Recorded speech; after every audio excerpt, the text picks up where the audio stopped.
जय श्री कृष्ण दोस्तों, व्यसना फैमिली में आपका स्वागत है। दोस्तों, हर महीने की कृष्ण पक्ष की चतुर्थी को संकष्टी चतुर्थी कहा जाता है। यह व्रत बहुत ही शुभ और श्रेष्ठ माना गया है। जीवन में चल रही किसी भी प्रकार की परेशानी को दूर करने के लिए बहुत ही सरल उपाय बताया गया है। अगर आपको संतान से संबंधित कोई परेशानी चल रही है या धन से संबंधित परेशानी चल रही है तो इस दिन गणेश जी का पूजन अवश्य करना चाहिए और उपाय आपको अवश्य करना चाहिए। दोस्तों, संकष्टी का अर्थ ही होता है संकटों को हरने वाली। गणेश जी देखिए प्रथम पूज्य हैं, रिद्धि सिद्धि के दाता हैं। कोई भी मांगलिक शुभ कार्य करने से पहले गणेश जी का आह्वान किया जाता है, उनका स्मरण किया जाता है ताकि आपका हर कार्य सफल हो। दोस्तों, विशेष रूप से जो गणेश चौथ का व्रत होता है वो संतान की प्राप्ति के लिए, संतान की दीर्घायु के लिए, यानी संतान की कुशलता के लिए किया जाता है। अगर जिन बहनों को देखिए संतान की प्राप्ति नहीं हो पा रही है तो मैं आपसे कहती हूँ कि आप एक बार 12 जो संकष्टी चतुर्थी होती है उनका व्रत करके देख लीजिए। आपकी मनोकामना पूरी ना हो जाए तो मुझे ज़रूर कहना, क्योंकि दोस्तों मैं खुद भी संकष्टी चतुर्थी का व्रत करती हूं और मैंने खुद गणेश जी का चमत्कार देखा है। अगर आपके जीवन में कोई भी परेशानी चल रही है, किसी भी मनोकामना के लिए, आप गणेश जी का पूजन अवश्य करके देखना आपको निश्चित ही लाभ मिलेगा। आपकी जो मनोकामना है वो शीघ्र पूरी होगी। दोस्तों, संकष्टी चतुर्थी का व्रत करना बहुत ही मुश्किल होता है क्योंकि ये सूर्य उदय से रखा जाता है, बिल्कुल निर्जला व्रत, और सायंकाल के समय चंद्रमा को अर्घ्य देकर ही व्रत खोला जाता है। लेकिन अगर आप कर लेते हैं तो ऐसी कोई भी मनोकामना नहीं है जो आपकी पूरी ना हो। दोस्तों, आप व्रत नहीं भी कर सकते तो आप गणेश जी का पूजन अवश्य किया करें और जो चैनल में हम उपाय बताते रहते हैं उनको भी अवश्य किया करें, तो निश्चित ही आपको लाभ मिलेगा। आपकी जो मनोकामना है वो शीघ्र पूरी होगी। दोस्तों, संकष्टी चतुर्थी के दिन गणेश जी का पूजन अवश्य करना चाहिए। सुबह स्नान करने के बाद स्वच्छ वस्त्र धारण करने चाहिए और गणेश जी का पूजन देखिए संकष्टी चतुर्थी के दिन सायकाल के समय किया जाता है। आप एक चौकी पर लाल या पीला कपड़ा बिछाकर गणेश जी की स्थापना करें, उन पर गंगा जल के छींटे लगाएं और आप उनको लाल सिंदूर से, हल्दी से उनका पूजन करें। और साथ ही जब आप अक्षत चढ़ाते हैं तो अक्षत को भिगोकर आपको गणेश जी को अर्पित करने चाहिए। जो तिलक आप गणेश जी को लगाते हैं अपने मस्तक पर भी अवश्य लगाना चाहिए।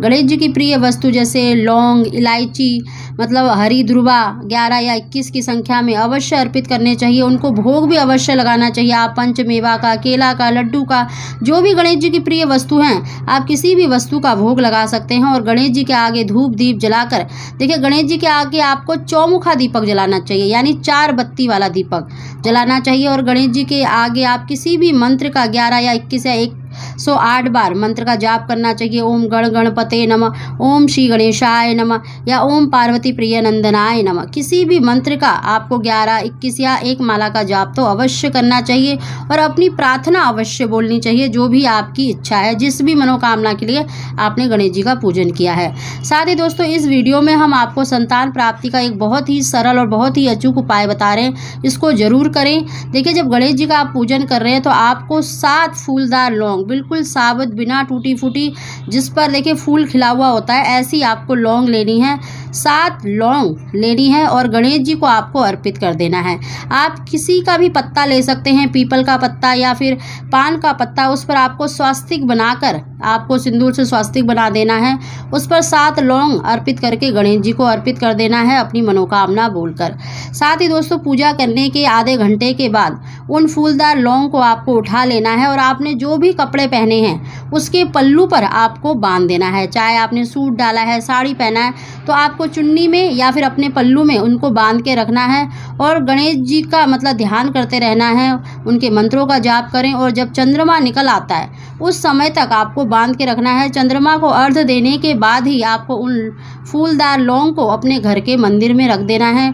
देखना, ऐसा करने मात्र से आपकी जो मनोकामना है वो शीघ्र पूरी होंगी। साथ ही दोस्तों, चंद्रमा को अर्घ्य अवश्य देना चाहिए।